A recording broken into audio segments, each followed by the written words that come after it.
Welcome to this tutorial on acid-base titrations. We're learning to draw pH curves and choose indicators. Let's start by looking at what reactions occur between acids and bases. If we have a strong acid, such as hydrochloric acid, this will contain H+ and Cl- ions.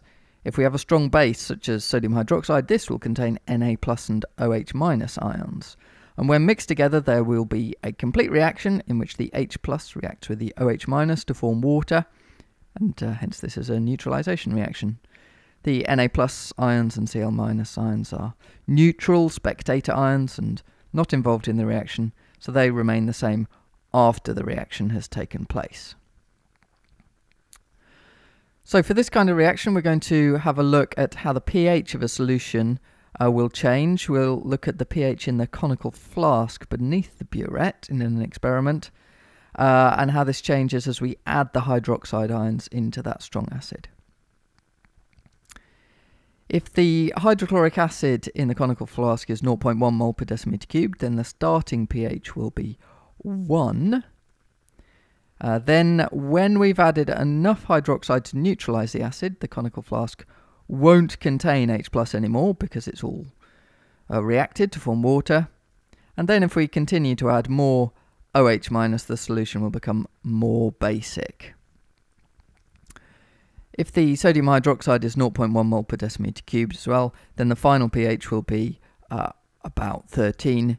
In fact, it'll be slightly less due to the dilution by the water which was formed during the reaction.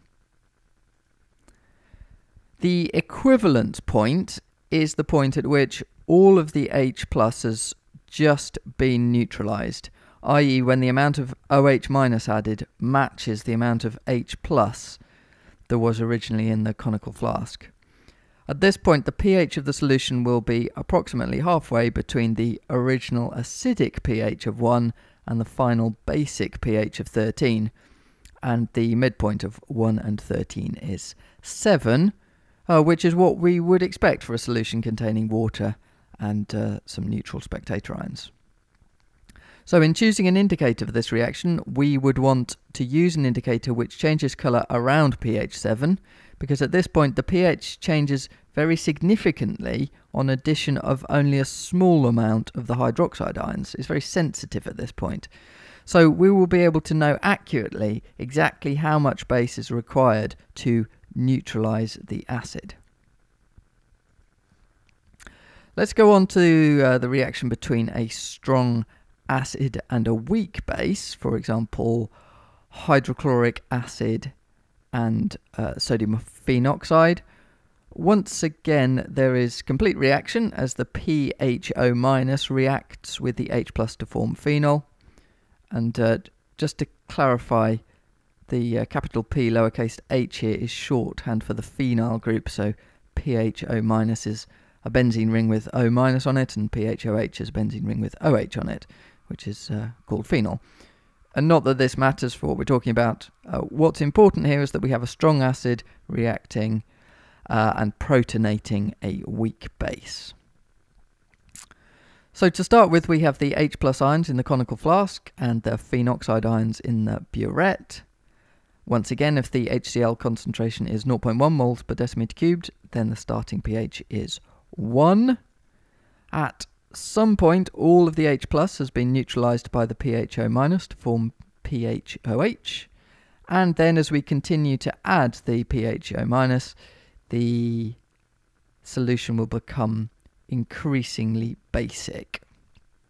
If the PHO- concentration was 0.1 mole per decimeter cubed, that would give a pH of about 8.5, slightly basic, as you would expect for a weak base. Now the midpoint of these values is around 4.8, so we would choose an indicator which changes colour around this point, around about 5. If we have a reaction of a weak acid with a strong base, then the reaction involves, for example, here I've got the weak base as NH4+ reacting with hydroxide to form water and NH3.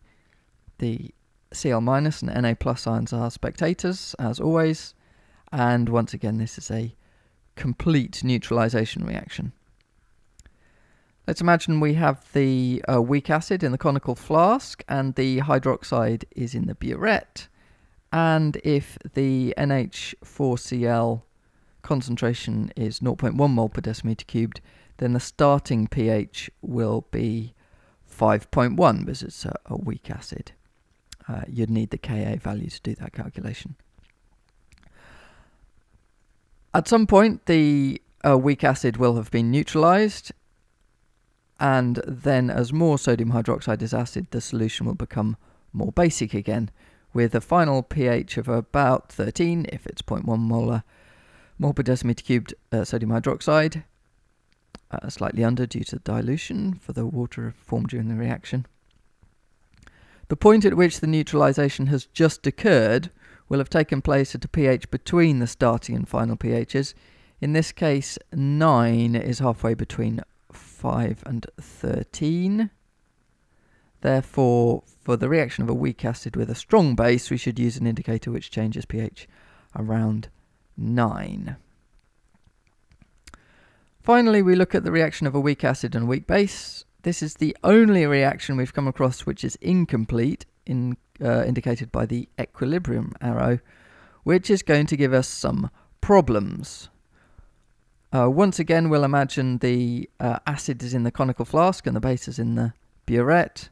The initial pH is around 5 for a 0.1 mole per decimeter cubed solution of the ammonium chloride.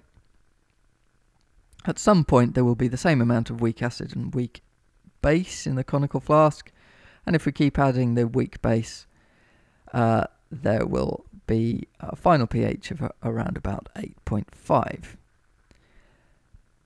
However, because the reaction was an equilibrium reaction, we don't see a clear equivalence point, so the indicator will change over a range of pH values. Essentially, this titration is not a good idea. So, sort of in conclusion, therefore, you always want to have either a strong acid or a strong base or both in your titration to get a clear equivalence point and an accurate result. In terms of the indicator that you use, you want to use one which will change color at the equivalence point at the steep point of the graph.